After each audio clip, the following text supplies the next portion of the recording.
నా బిడ్డలు నిన్నేమీ చెయ్యరు అని మాట ఇచ్చావే కానీ నీ బిడ్డలు నేనేమీ చెయ్యను అని మాట తీసుకోలేదేమమ్మా. అందుకే కదమ్మా నాతో పాటు నీ బిడ్డ కాని బిడ్డను కూడా చావుపోతున్నాడు. చెప్పమ్మా, ఇప్పటికైనా ఊ అను. ఊ అనమ్మా.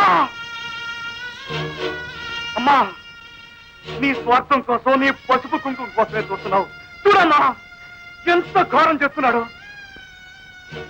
ఇప్పటికైనా ఊ అనమ్మా. ఈ ఇటుకలతోటి వారి సమాధి కడతాను. రావాల్సిన చుట్టాలంతా పిలవకుండానే వచ్చేశారు. ఆ దీప పెళ్లి బందోబస్తు చేసేయండి.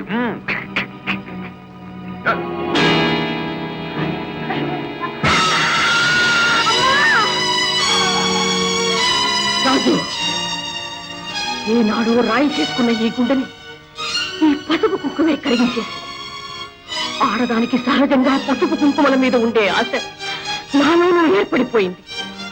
ఆ ఆశ ఈ రోజు కొందరి జీవితాల్ని నాశనం చేస్తోంది.